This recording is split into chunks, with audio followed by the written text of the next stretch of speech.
it's pure love frequency. It is that pure source energy of creation that everything permeates inside of that. And in order for us to evolve as a human race, even if we had 1% of that streaming through our consciousness, that would help evolve us through our dedication, through our practice, meditation, that desire, intention. That's the vision that I hold for people.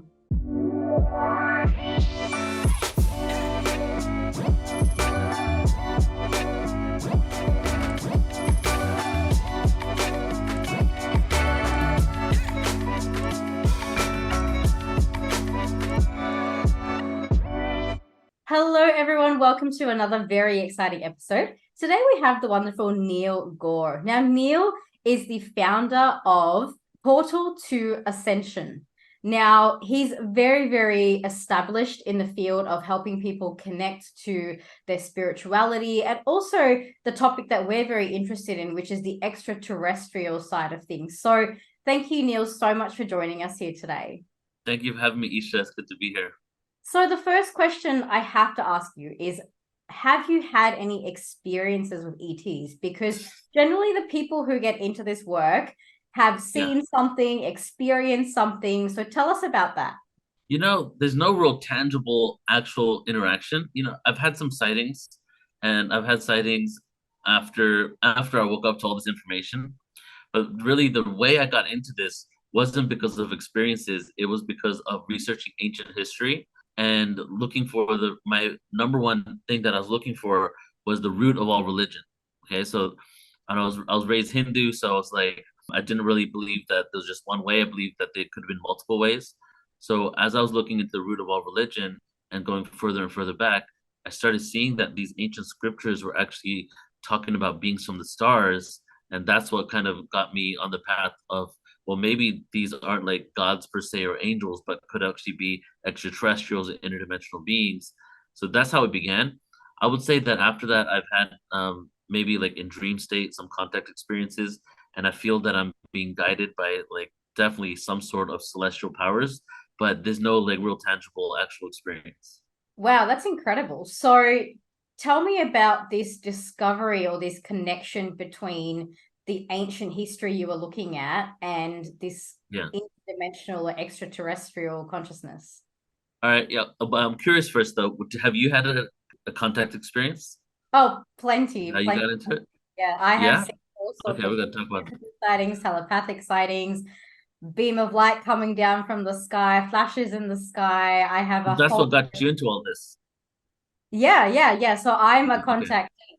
I've Yeah. I've connected with the beings. I've been on the starships, so very, very well familiar. I have a pretty Yeah. good understanding of the multidimensional, the interdimensional side of things as well. And I'm always very Right. curious about what led people onto this journey, because I've interviewed a lot of people. Some people are more coming Yeah. through the spiritual side of things. Some people are ufology researchers who haven't had any Yeah. experiences, but they've gone and interviewed hundreds of people.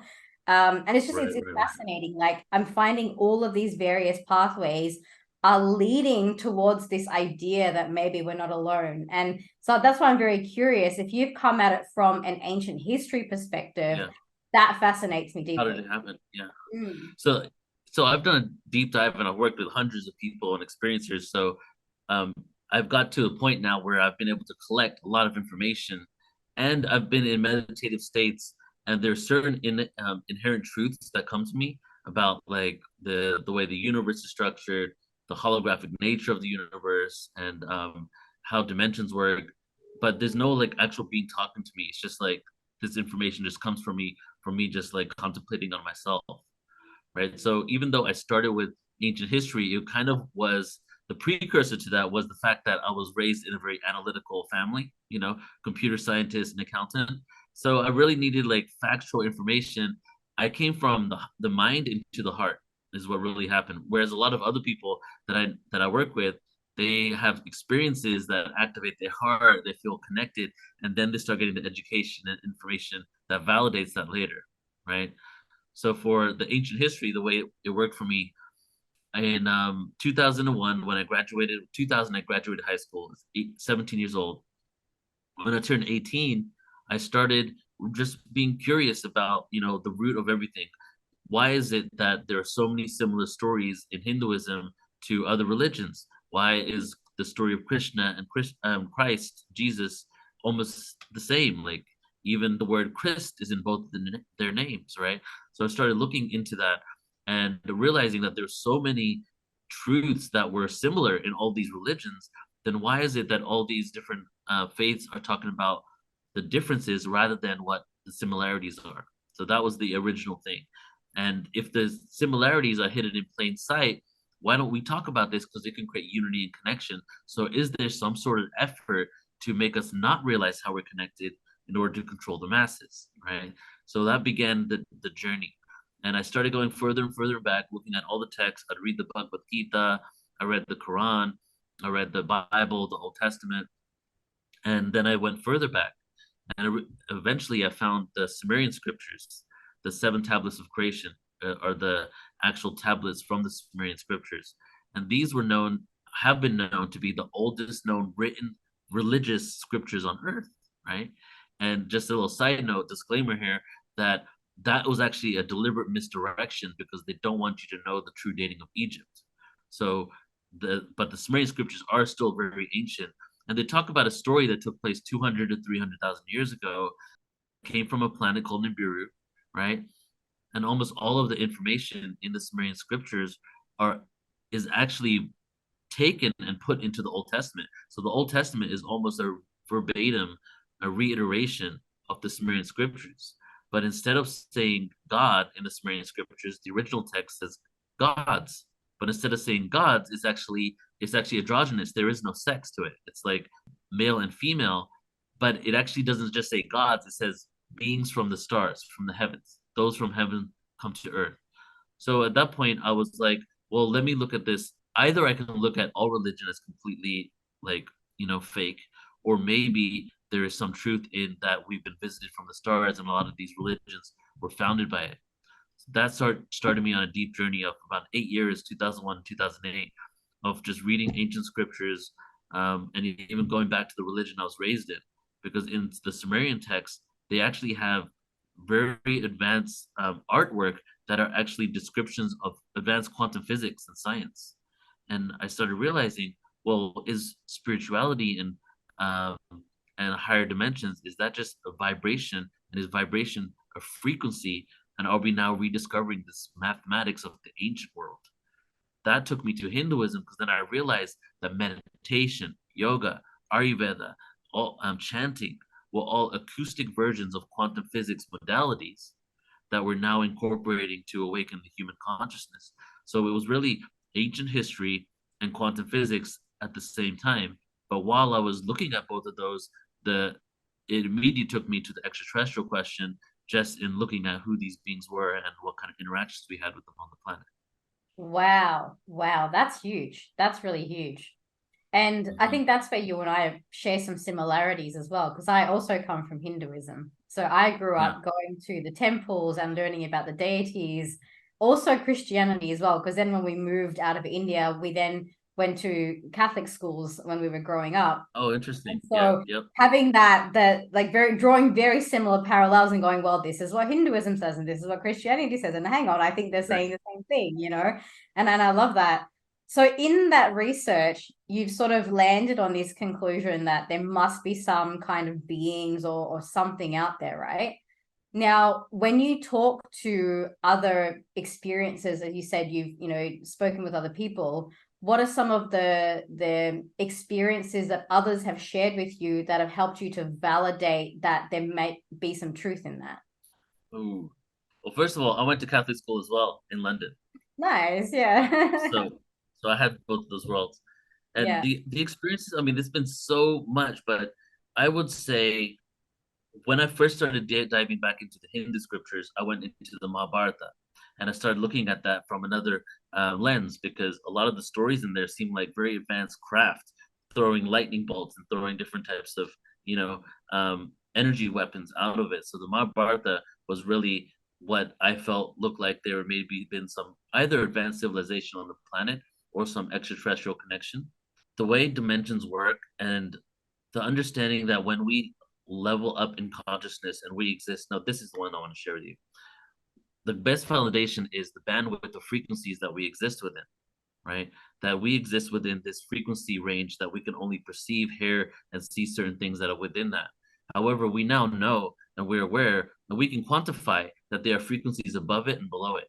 So we've now got to a point where we realize that we can only see and perceive this amount, but we also know intellectually that things exist outside of it. So that to me was the perfect avenue to realize that the fact that these beings could be interacting with us, there could be dimensions stacked on top of dimensions. And one of the biggest questions that's presented in ufology is if they're everywhere, the spacecraft all over the place and outside our planet, why is it that we don't see them all the time? Well, it's a frequency game. That's what it comes down to. We can only perceive certain vibrations, and a lot of these beings and craft exist phased out of reality or at vibrations we cannot perceive. And the ultimate goal of humanity is to wake up, and not like, I don't like the hierarchy terms, because the hierarchy terms like our old paradigm Kali Yuga terms, like one dimension is higher than the other. When these beings don't see us as lower, we see ourselves as lower as than them. So what we're really doing is we're expanding our perception to be able to see realities that already exist outside of us. And as we awaken in consciousness, we're then going to be able to see I feel the immense amounts of traffic of energy, light ships, beings that coexist with us. So that's kind of like a general understanding, but I would say that understanding where these beings come from and what dimensions they live within, it just makes sense through quantum physics and through science that we can eventually get to a vibration where we can actually interact with them. I love that. And I'm curious about your research on the quantum physics side of things. Now, I'll be honest with you, I'm not super well versed in quantum physics. I've studied a little bit at university. I did engineering in that. But it's something that for people who are wanting to sort of wrap their heads around, how this is even possible, I'd love for you to share a little bit about your knowledge from that perspective.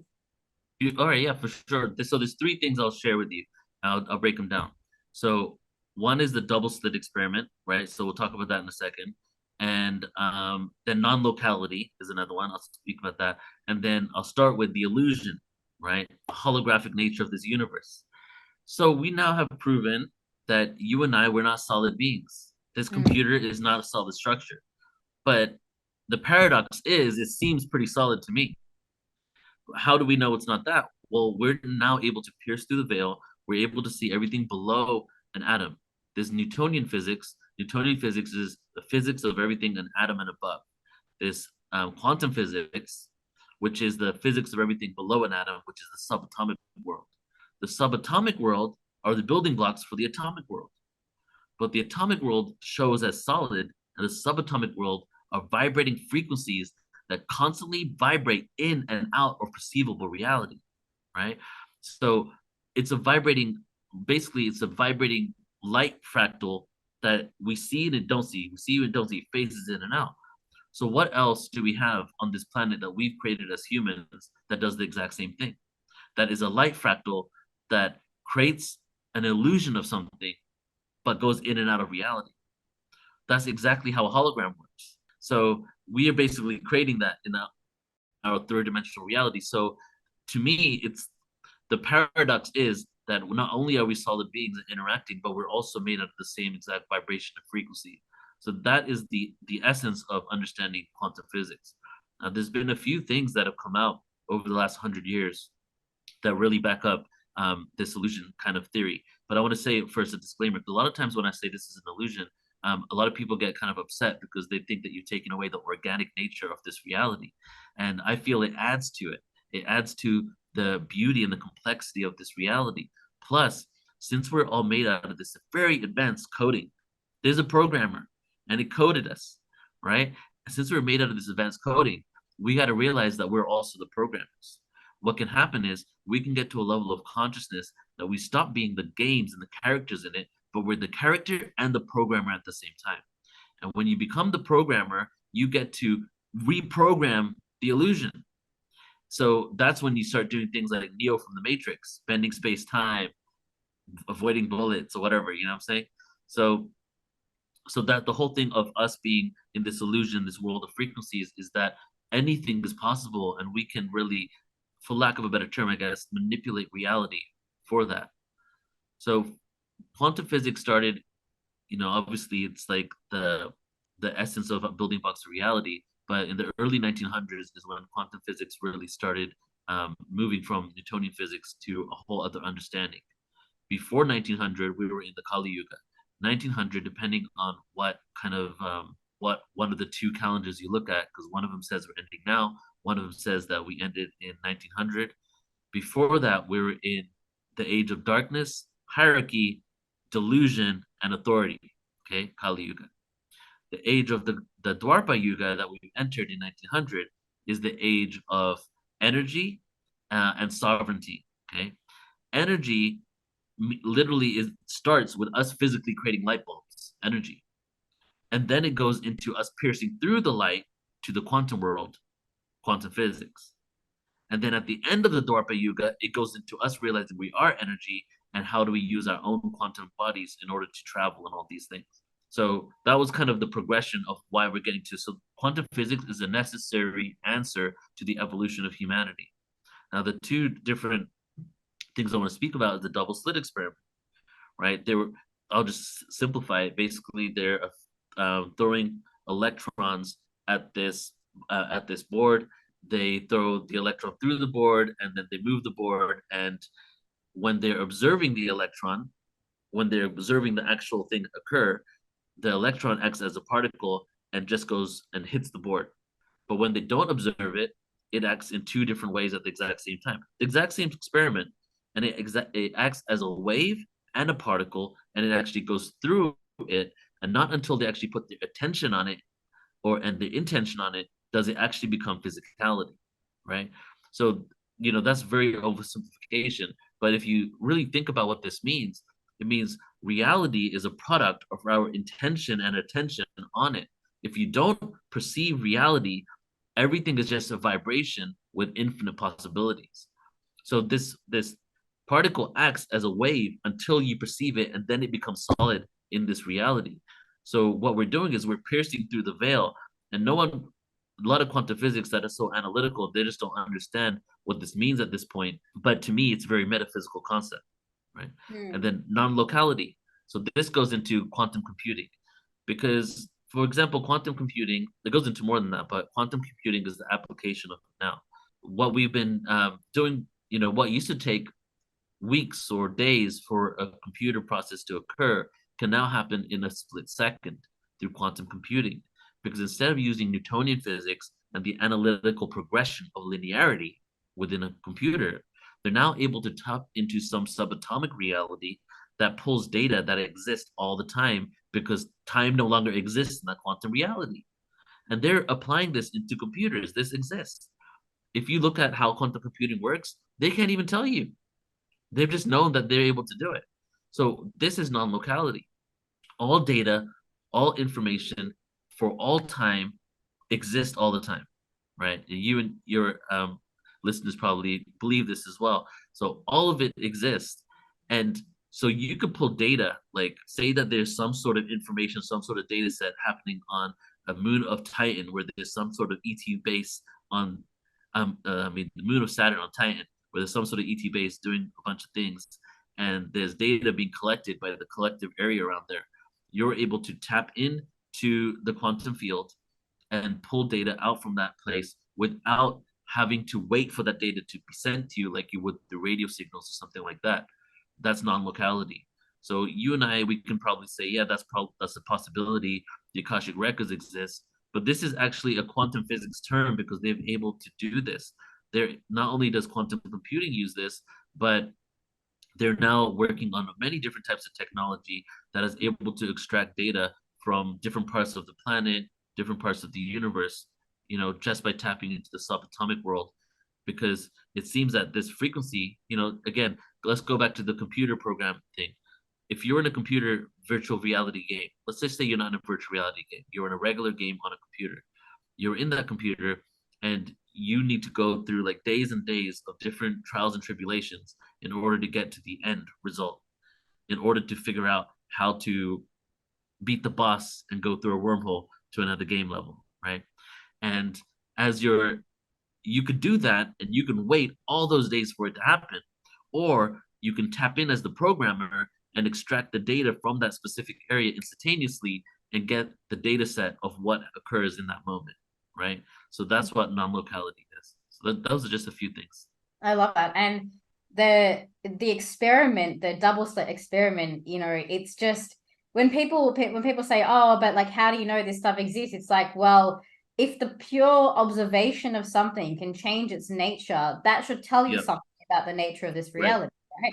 When you're looking at it, it acts one way. When you're not looking at it, it acts another way. And I actually read up about this experiment quite a lot. What they did was they then try to trick the particle where they would shoot the particle, then put the camera after it's been fired, and it would still Right. act based on the observation, not what it was at Right. the Right. time that it was fired.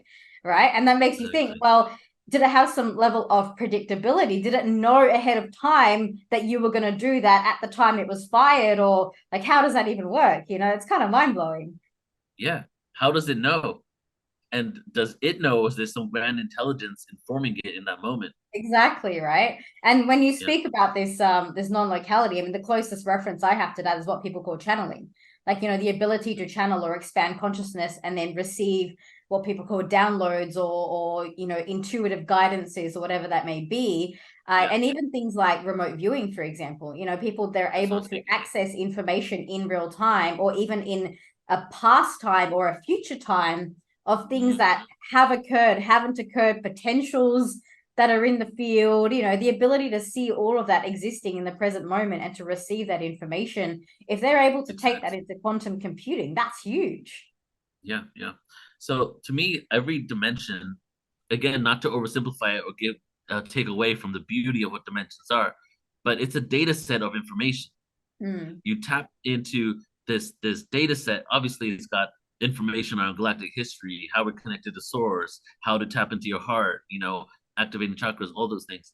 So as we're shifting and increasing in vibration in this quantum world, we are shifting into another data set of awareness, which expands the information that we're able to get into. So in this third, fourth dimension that we've been within, that we've been so closed off to the even reality that exists. And I feel that non-locality quantum computing are external manifestations of what we're eventually going to be doing with our own bodies and our own minds. And as you said, remote viewing is a great example of that.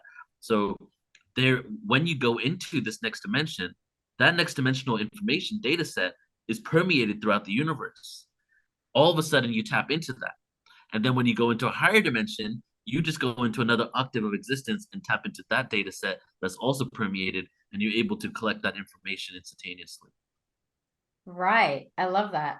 And if we consider the wider implications for the planet, for our evolution, one of the things that you frequently speak about is this idea of creating unity and peace. And it's something we all want. Yep. Everybody wants world peace, right? You look at the world around you, everybody wants world peace. What do you think is the role of this ascension into this, or this, transition into these different dimensions to actually live in that state of unity and peace? So what are you asking me what I think the process is in order for us to get to that point? But not well, yes, we can discuss that too. I guess my first question was more around the implications of that. So, like, Mm. is it possible to have unity and peace without going into a higher dimension, or is it required that everybody go into that in order to live that reality where peace and unity and connectedness becomes our everyday norm? It's a very good question. I would say that there are communities in this dimension that live in peace, right? So I would say that it is possible to do that in this dimension. However, you would probably need more tools in order to mitigate certain conflicts, challenges, lower vibrational emotional experiences, right? And a great example is, I mean, I've stayed at a few intentional communities, and we have weekly meetings where we get to speak about how we feel in a safe space, and sometimes it's been very challenging and confrontational, but things get worked out, right? So, and this goes into also how when we fell from higher ages, higher yuga cycles, when we started devolving and devolving, more and more tools were implemented into civilization in order to keep us at a vibration that was solid and create harmony. A good Mm. example would be the Ankh. The Ankh was a tool that was introduced after we fell from one age to another in order to help harmonize the bodies that we could naturally do in that other dimension, right? So as we're in this reality now, yes, for sure, but we'd probably have to have a doctrine that we would all follow, knowing that there would be some people that would probably still fall astray from it. We could teach and educate our children from an early age of the infinite possibilities instead of having them creating all of these constructs and limitations for them, cultivating expansion, right? So we could get to a point where most of us are non-reactory centered and that we could eventually live in peace. However, when we get to a critical mass on that, the consequence would probably be that we shift into this higher dimension.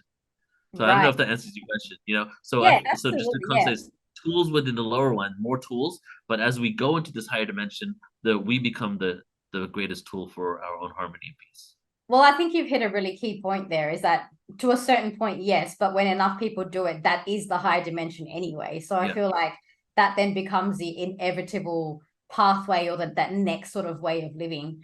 And I right. guess the other thing is, when actually I saw, I was going through your Instagram, went through a number of your posts from way back, and you Mm-hmm. posted a video from Fox 5 where they were making fun of all the star seeds. And I Oh yeah, watched yeah, that video, I thought, my God, I just want to get up there and just tell them. Because, they were saying that, if these star seeds exist, like, where's the healing? Where's the technology? Everybody's still suffering. They just took the mickey out of the video I'm talking yeah, about. yeah, 100%. Yeah. Yeah. So, I mean, if you were standing in front of those Fox 5 people right now, what would you actually tell them about the reality of this? Oh man, when I watched that video, everything flooded to me. I'd have to watch it again to do each pinpoint of what they said. But the first thing that came to my mind is actually does places exist? People have centers, and there's so many spiritual intentional communities that are implementing this kind of information. And then when it comes to the technology, that's what's going on with UFO disclosure right now. There's been a decades old reverse engineering program with this stuff. Different governments have been interacting for decades with the various extraterrestrial races. The US government has at least 33 bodies of ETs, right? Basically, they were doing this hit piece at the beginning of the UFO disclosure and all this information coming out because I guess they found out that Starseeds was one of the highest searched keywords on YouTube, right? Right after that, I changed all my titles to Starseeds. So, but there are people. The main thing was like, where's all the healing? Why are we not in peace? Why is this craziness in the world? I don't live in that world. I don't live in that crazy world. Um, I've visited places that have disconnected from society and are creating the world that we know is possible. That's beautiful. Yeah. I mean, a lot of people refer to that as the new earth, this Mhm. society that we are building. And it's not something that's coming in the future, it's something that's happening right here, right now. Yeah, exactly. Right? I think it's so important for people to realize that the tools that you've spoken about, these tools like the chanting and the meditation and the yoga Hmm. and all of those things, we actually have access to that right now, right? It's Yeah, right here in this moment. right. After every age, again, during COVID, I took a course on the yoga cycles, and now I bring everything back to the ages because it just connects to Mm. it all. And at the end of every age, there is a crumbling of the old system, right? Right. Many times, very interestingly enough, there's a war almost at the end of every age, or few wars, two or three wars, right? And even in the higher ages, from Satya Yuga to Dwapara Yuga, there was like a war, right? So as this occurs and we go into a whole new reality, there's a crumbling of the old system because the old system no longer serves us. And then so many people have been so fixated on the old system that when it crumbles, they think the world's over. That there's all this chaos, this craziness, because they're so attached to what we've been experiencing for the last few thousand years. They're not ready to see how another reality can exist. For example, if the economy collapses, if the monetary system collapses, what are the ultimate things that a human needs in order to survive? All we really truly need is food and water and shelter, unless you're in like some really beautiful tropical place and you can sleep outside or something. But that's pretty much all we need, and then connection on top of that. So even if all these systems and economies start crumbling, those that are put their whole identity and livelihood on what they believe is who they are, which is based on their jobs, their productivity, how much money they're making. Those are the individuals that are going to have a harder time at the transition. So, which is why what we do in Portal to Ascension is, even though we talk about UFOs, ancient history, lots of information, it always goes back to the ultimate truth, which is how do we do the inner work to get to a place that we understand that we are such more advanced beings, and we have robbed ourselves, not been robbed, we have robbed ourselves of a beautiful existence that is possible for all of humanity without illness, sickness, with advanced technology, communication with our galactic family, the expansion of consciousness. These are all the things that we have in store for ourselves. And there will be some growing pains. And as we can see, there are some growing pains right now. We're resolving the karma of the galaxy. Right? I used to think that Earth was a place where we come and we resolve our own karma. But about a year ago, I shifted that belief to realizing that Earth is a mental institute for galactic karma. And That we're explains processing. everything. Yeah, and like because all the beings in our galaxy have pretty much donated DNA to Earth. There's been wars, chaos, conflict, DNA manipulation, all types of things happening. And instead of going to war, like for example, in the ancient times, two armies would come together and then they would just choose one person to fight the other person. And if that one person won, then that person would win the whole battle, right? Instead of having their whole army fight the other army. You know what I'm talking about? They did Mm. this in Greece. So they would pick their best warrior. And then they'd be like, okay, my best warrior against your best warrior. My best warrior wins. We win the battle. No, none of your people have to die. That's what the Earth is. We're like, okay, instead of having these Glory wars in of the the galaxy, galaxy. let's put all of our DNA here. Let's let all the DNA cockroach beings have cockroach family, ant beings, mantis beings, humans, dragon races, reptilians. Let's see if we can work out the karma and figure out how to live in harmony and peace together with all the species donating DNA to Earth. And if we can do that, then we can resolve the karma of everything that's been created in the universe, in our galaxy, and the whole galaxy can ascend. Wow. Wow. That vision is just so big. One of the things that I frequently talk about in my work, in my socials, is this idea that everything we're doing is leading towards intergalactic peace. And you've just Yeah, mapped out that whole process for everyone. no, And I it think definitely is. sometimes it gives us that vision that's beyond ourselves. It's so Mm-hmm. easy. It's so easy. And I am not judging anyone who does this. It's so easy to be here on earth and just focus on your little journey, and not even notice how interconnected we are with everything. In fact, one of the principles that we didn't touch upon, but that's so relevant here, is this idea of quantum entanglement, right? The Mm-hmm. fact that you can have particles miles and miles apart, literally. You do something to one, the other one responds. Yeah. And if we can notice that from an intergalactic perspective, which I deeply believe and understand, if we do something here on Earth and something happens, it is directly connected to something out there in the galaxy, whether it's a planet, a star system, a constellation, all of these influences, and the connection goes both ways. It's not Right. just them influencing us, but our Exactly. actions and our energies are influencing them. Yeah. Suddenly, our purpose as human beings takes on a whole new meaning, right? Yes. When I was being going to school as a kid and in astronomy classes, things like that, I was told that the radiation from stars, this is conventional science, the Mm. radiation from stars affects what happens on the planet.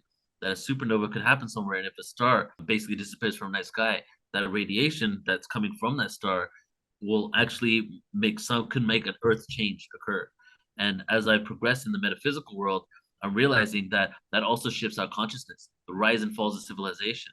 Not only are we literally, the universe is a reflection of the internal subatomic world because it's all holographic. Mm. However, we've created this holographic world that reflects back to us in this feedback loop. So what's happening in the stars, the sun supernovas, and then it affects our consciousness on the planet is really a reflection of what's going on within us. And even our planets, like each of the planets represent chakra systems. Like, how did that occur? how did we manifest inside of us this external universe that we can go and visit and explore through, but is really just a reflection of an internal world. It's truly beautiful the way everything is. It's genius, really, the way it's all been structured. Almost a little too genius, right? That makes you think somebody must have created Yeah. that. Yeah, exactly. This grand design. Yesterday, I was talking to my chiropractor here, and I was speaking about how he said like either it's random or it's like grand design, and maybe it is random. And I said, well, just the chances of us being on Earth and existing here is so random. It's hard to believe it's random. Plus, Saturn and Jupiter, both, if they didn't exist, the Earth would have been wiped out a long time ago. Not Mm. only are they in the perfect positions, but they exist in the perfect positions and they absorb all these asteroids, especially from the asteroid belt, that would come to Earth and take us out. Like, so it's random that we were created on some level, but it's even more random that these celestial bodies exist that could actually allow us to cultivate life for millions of years on this planet. Mm. It's truly beautiful. And it's interesting as well. I mean, coming back to this, full circle to this ancient history, mythology end of the Mm-hmm. conversation. I mean, I studied a little bit, very little bit of Greek mythology, which I was very fascinated by. And you look at, the Greek gods and goddesses, or even the Roman ones, and Jupiter, Saturn, Mars, Yeah. the warrior gods. Like you look at those interconnections between the mythology and the planets, and you go, oh, that makes sense. Like if those Yeah. planets are protecting us, or if they're holding us in certain qualities. Like Venus has always been the planet of love. Why is that? Mars is always seen as the warrior. Why is that? Yes, Right? yes, right.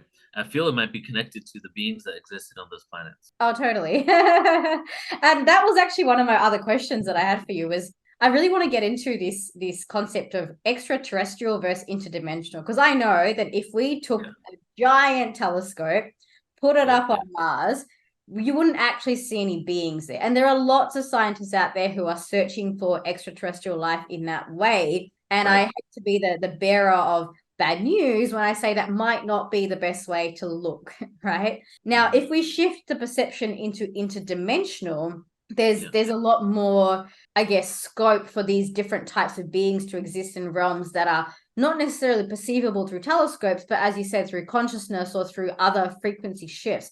What's your perspective on all of that? when I first got into the understanding of extraterrestrial life, after the Sumerian scriptures, pretty soon after that, I got into channeling, and I was, Arcturian channels, Bashar, Sasani. So that was like very early. And so before I got into the UFOs and the nuts and bolts and us being visited by UFOs, that came like 7 years later, or like 4 or 5 years later, from me being into channel information, six dimensional Arcturians, fifth dimensional Sasani civilization or whatever. And so and they were extraterrestrial. So immediately in my mind, extraterrestrial and interdimensional were the same thing because we're talking about extraterrestrial Arcturians from the sixth dimension, and they're extraterrestrial because they're not from Earth, but it's another dimension, therefore the interdimensional. And then I got into UFOs, and all of a sudden, when the UFO conversation became bigger and started leaking over to the mainstream, 2015, 2016, we started hearing people start saying, oh, it's not extraterrestrial, it's more interdimensional. And Mm. in my mind, they had to differentiate it.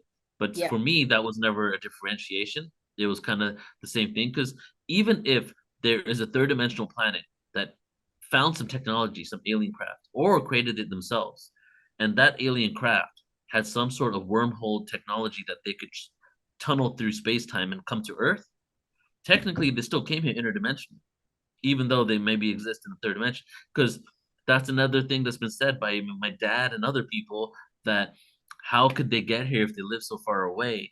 Because they can only go at the speed of light. So interdimensionality needs to be a component of us being visited. But as I said, I think there are extraterrestrial, interdimensional is the same, but there are probably also extraterrestrial life that does exist in the third dimension. And my speculation is maybe most of them never get to the point of interdimensional, I mean, into interstellar travel and visiting other planets, ETs, right? But then there are some people that say that they are third dimensional planets, like I just shared, that have technology that can go interdimensionally, but they actually exist in the third dimension. So if we found a technology to travel to them, we would be able to visit them. So I feel maybe everything under the sun exists. That's incredible. And I think, yeah, I think there's a vast range of possibilities that we could, keep speculating about. I'm very much of the same opinion. I believe that there are planets in all dimensions, in all varieties, in all situations. And Yep. and I very much had that extraterrestrial and interdimensional as the same. It was also when I went into ufology a little bit more that I realized they very much segregate the two definitions, because Yeah. extraterrestrial is whatever you see in the 3D. So if you can't perceive it with telescopes and instruments, then it's considered interdimensional. So there seems to be this kind of differentiation in definition. But yeah, to me, it's all the same. I Right. connect Arcturians, Sirians, Andromedans, Lyrans, you name it, Earth, Telos, Yeah. Yeah. So and the only way to access that is that interdimensionality. And I Right. want to get into Exactly. that a little bit with the remaining part of this show. Is the big question is, well, how do we actually connect? Now, I just want to throw a couple of frames out here and get your thoughts on it. So the way that I did it was I activated my Merkaba light body. And I know there's many ways to connect. It's not the only way to do it. It's just the way that I did it, and it's the way that worked for me. So by activating my Merkaba light body on a daily basis through meditation, I then access what was told to me was the 13th dimension. Over a period of time, I then accessed multiple other dimensional frequencies, met various star races and beings, and went to different places, had all sorts of experiences.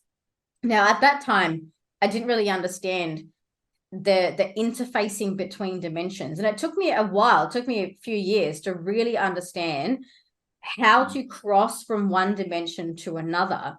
And the biggest thing that came through for me was the importance of the 0 point. And I'm curious for your thoughts on that, with everything that you know about quantum physics, whether there's some relevance or link that we can make between this understanding from an esoteric perspective and the scientific end of the importance of that 0 point for crossing those dimensional thresholds. Yes. So that's actually, I love talking about this subject actually, because I feel that metaphysics and quantum physics, I feel, are one and the same. The esoterics, basically, we have the masculine energy, which is the analytical mind, linearity, and then we have the feminine, which is the creativity and intuitive. And quantum physics is the masculine based way of perceiving reality, which is factual. This is what happens. This is what happens. This is what happens. The feminine way of perceiving the exact same reality is the metaphysical way, right? And this transcends gender. I'm just talking about the energy of the feminine and the masculine. And so metaphysics to me is actually metaphorical quantum physics. For example, like I did a whole presentation where I broke down quantum physics terms and metaphysics terms and showed you how they're the exact same thing. What do we have in quantum physics? Singularity. Metaphysics, oneness. Quantum physics, dimension. Metaphysics, realm, also known as dimension. We have, energy. Basically, it's the same thing, just explained differently, right? And the 0 point is the singularity, the stillness. Mm-hmm. So when we get to that singularity, we can shift into another octave of existence. And a great way, the way I like to explain it is that, say that there's this huge black hole, right? And it's a portal to the next dimension, the fifth dimension. And we've been on the outskirts of this black hole for many lifetimes. It will take lives and lives to have these experiences. Lives. Some of us didn't leave more than a mile or two from our house for like 10 lifetimes, you know? And it would take forever for us to gain the experiences that we needed to learn the lessons. And as time progressed, we ended up going closer and closer to the event horizon, right? And now we're at the 0 point, right on the outside of the 0 point, about to go in. But there's a couple of rules here. You can't take your baggage with you. So what happens if we can't take our baggage with us is we're spinning around the event horizon at rapid speed. Something that used to take a lifetime to come back to is coming back daily, smacking us in the face. Lesson, lesson, lesson, experience, experience, experience. Wake up, wake up, wake up. We're literally in the definition of insanity, being presented with things every single day to change and shift our consciousness to adopt this new reality. But we're doing it. Let's just say that. But it's just at the point where it's just happening so much. We have so much stimuli. We have so many interactions. We're able to communicate with people. Constant reflections on things within us that we need to work on, right? And then ultimately, as we learn these lessons, that's when we enter the 0 point, the singularity, and we emerge into this new dimension. And so I want to add something else to that.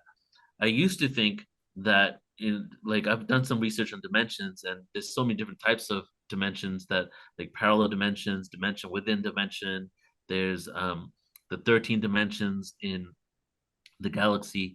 So I used to think that 13 was the dimensional number, that it was 12 dimensions, and then the 13th dimension is the void, the singularity, right? And we would go through these 12 dimensional experiences, and ultimately we would be pure light, but we'll still exist in a physical galaxy. And then we go into the 13th dimension, which is the void in the center of our black hole. And that was the level of every game in this video game that we're in, right? And just recently, like about a year and a half ago, I came across this information that blew my mind. And this, it's a lot of information, but just to kind of summarize it, that all those 13 dimensions are still constructs within the matrix that we created. Yeah. That the liberation happens after that. We are liberated within that, but we're liberated within what we have created within this galactic realm. It's not like liberation equals it's not like the lack of liberation equals control and fear. It's not like that's the case, because you could have levels of liberation where you're able to explore the galaxy, interact, live in bliss, be happy, be pure energy. But then as you go to the 12th dimension, you enter the 13th one, which was, side note, I like to take tangents. Another understanding was the 12 apostles and Jesus Christ, right? Also a representation of the 12 dimensions and Christ. So the 13th one is the Christ consciousness dimension, the void. And as you transcend all 12 of them, you then enter the Christ conscious dimension. And then this construct that we've created for ourselves is complete. And then you can choose to, actually, I don't know what happens after that. You probably rejoin. You see, here's the paradox too. You rejoin whatever is next. You choose another incarnation. However, even when you're within this dimension, you're already doing that, because time doesn't exist as we know it. Yeah. Those are some of my thoughts over the years. I love that. And I love when I can meet people who have an understanding of that as well, because for Yeah. me, so I had this experience of accessing the 13th dimension as like my very first experience of awakening. I started there, Yeah. and now I look back on that and go, that was really nuts. How did I do that? I don't know. Yeah. But the way that I experienced it was I was just activating my Merkaba light body. I didn't know anything about multidimensionality, didn't know anything about star beings, didn't know anything about channeling. I was in my early 20s at this point, fresh off the boat, right? And I was just meditating. I had this really dedicated daily practice. And when I experienced that energy, it was like I was one with everything. Like my body dissolved, everything dissolved. My consciousness was here and everywhere and nowhere at the same time. It was the weirdest sensation. And that's when I had this voice in my head that said, "You're in the 13th dimension." I didn't even know what a dimension was at that point, So then I went on Google, hey, what's 13 dimensions? And nobody was talking about it back then, Yeah. So yeah, it was quite an interesting experience. And you're one of the very few people I've come across who can actually say that there's something beyond that. And I've reached a very similar conclusion as well, Yeah. because now when people ask me, they say, well, what about like other systems? And I say, well, the 13th dimensions is still only within this realm. It's still only within this framework, because there are other systems, other galaxies, other multiverses out there that have a completely different operating system altogether. Exactly. Yeah. Yeah, and that's very expansive thinking right there. I mean, most people can't even grasp. They're still trying to grasp the 5D of this realm. So then when you think, okay, there's other realms, there's other consciousnesses, and there's a space in the in-betweenness of all of that. And I believe, that is, it's not even Christ consciousness. I feel like it's pure love frequency. It is that pure source energy of creation that everything permeates inside of that. And in order for us to evolve as a human race, even if we had 1% of that streaming through our consciousness, that would help evolve us through our dedication, through our practice, meditation, that desire, intention. That's the vision that I hold for people. That's beautiful. I've found that a lot of people believe that when they've hit a certain level, that that's the ultimate level, the ultimate truth. And but to I feel that there is, how can I say this? there are for us to have this realization and a feeling that okay, I've hit the 12th dimension, there's no more dimensions beyond that because I've been told when I was there that it's everything, or I've hit the 13th dimension and I felt one with everything, therefore it's everything. We don't really know how fractalized we are from the original source, Yeah. right? Yeah. And we've existed in a world of in an egocentric world based on hierarchy, and that we've existed in a reality where we're always seeing that a lot of people are seeing that what they've achieved is the ultimate thing.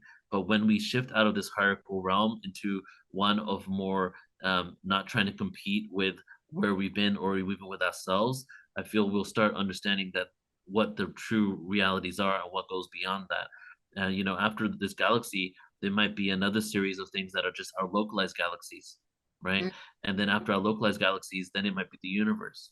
And after mm. that, it might be the multiverse. But then how far does it go? How far does it go until you get back to the original source? Right. And I think in the meantime, there's also a honoring then of being here now. You know, I mean, Mm-hmm. that's what all the masters teach, right? Like, Right. yes, there's all of this out there, but okay, right now in this moment, I've chosen this human incarnation. You've chosen your human incarnation. We're living in our respective cities across the world. And with the knowledge now that there is all of this vast exploration, how do we be decent human beings in this moment? Mm. I Yeah. think that in and of itself, I think if we can nail that as a human race, I think that's such a huge level of awakening in and of itself. Yeah. That's the first stepping stone. And us realizing that we have more in common with each other than we have that's separate, right? And coming Mm. together as a civilization, because there's so many other civilizations out there. We're bickering amongst ourselves, right? How are we going to interact with other ones if we can't even live in peace with the people we share so much with, including this planet? I see the memes on the internet, you know, with the starships, and they're like, we're just gonna go past Earth. Like they don't even want Yeah. to come. Which is not true. They've already visited, but I find those memes quite Yep. funny. So Neil, as we wrap up today, what is Yeah. your heartfelt message that you would like to give to all of our what listeners and watchers here today? I feel that as we shared earlier, there's a lot of chaos and craziness in the world. But when I see chaos, I see opportunity. When I see the crumbling of certain systems that we've been holding on to that are corrupt, that shouldn't have been in place in the first place, I realize that it just gives us a possibility, an opportunity to create something new. These systems have already been created. It's just time for us to implement it. So what we can really work on right now is getting to a place of inner peace with ourselves, non-reaction with ourselves, something called divine neutrality, so that we can allow everything to unfold in the way it's supposed to unfold. The message of hope is it's inevitable. You know, if you look at the cycles of time, the yuga cycles, and you look at where we're at on it, we're on the upturn of consciousness. First of all, in the downturn of consciousness was completely fine too, because the darkness was a necessary thing in order to teach us the beauty of the light. Without embracing the darkness, there is no true light, because the darkness and the light both came from singularity, God, source. Singularity split into duality, and then duality eventually became darkness and light. And when that happened, do you think the singularity loved the light over the darkness, or did it love itself entirely? And if we want to be the singularity and move into this new reality, we need to love both sides of ourselves and what's going on the planet. And through embracing that darkness and going through it is when we can ultimately create a reality and live in peace on earth. So it's inevitable. We're in its upturn in consciousness, and it's just a matter of time before more and more people wake up to the inherent truths that we're all interconnected. That's so beautiful. Thank you so much, Neil, for sharing your wonderful My message pleasure. and wisdom. I actually learned a lot from our conversation today as well. I love getting into the sciencey part of it as well. I've got that real nerdy aspect of me, you know, the Yep. engineering, loves all of that. So really appreciate you being here with us today, Neil. Thank you so much. My pleasure. Thank you, Eesha.